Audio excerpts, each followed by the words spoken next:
روجې غوندې میاشت راغه تا کې چینجنګ رانغی تا کې تبدیلی رانغه ته به کله سیده کېږې ته به کله الله وال جوړېږي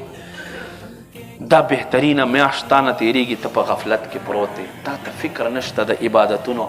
تا ته الله یادولو فکر نشته دی ورځ په ورځ مقصد دا دی نبی علیه السلام فرمایي انسان بوډا شي کمزوری شي خو د ده دوه شیزونه چې دي هغه ځوان شي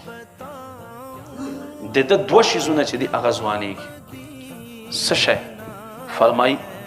یو د لوی عمر تمه کول او یو د دنیا خواهشات انسان چې څو عمر زیاتېږي مرګ ته ورنږدې کېږي دوره د ده خواهشات سیوا کېږي او دوره دی څه کوي دی وایي چې یاره بس ښه ډېر عمر وی او ښه ژوند تېرېدی عمر خو مخکې خلکو تېر کړی دی زر کاله 500 کاله فرعون 400 نه پاسه عمر و 300 کاله فرعون داسې تېر کړ چې په سر کې درد هم نه راغی دې لجاته خو د خدای دعوه کوله چې په سر کې درد هم رانغی خو هم زندگی تېره کړه ما عزتمندو قدرمندو ما مقصد دا دی چې موږ ژوند تېروو چې په خپل ژوند باندې بیا پښیمان نه یو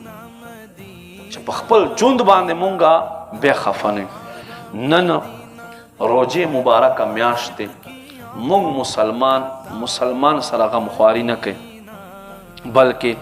دوکه دهي شروع دی که موږ دا وغواړو چې یاره مسلمان دی او زمونږ په معاشره کې غریب خلک اوسېږي په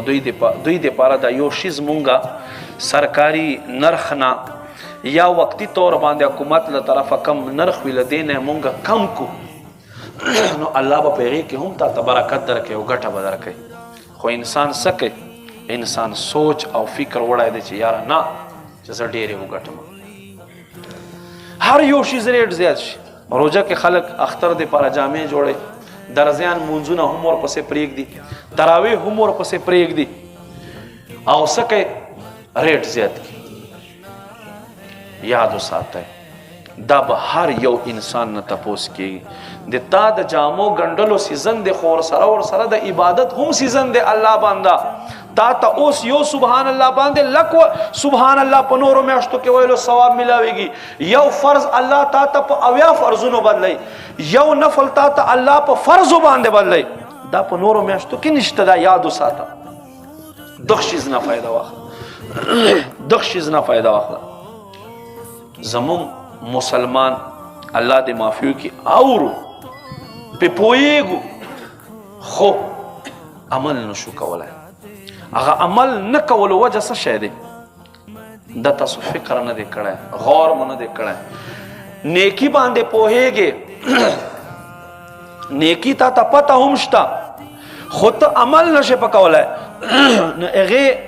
وجه څه دی هغې وجه دا دی چې د ستا زړه چې دی دا له ګناهونو نه څخه شوی دی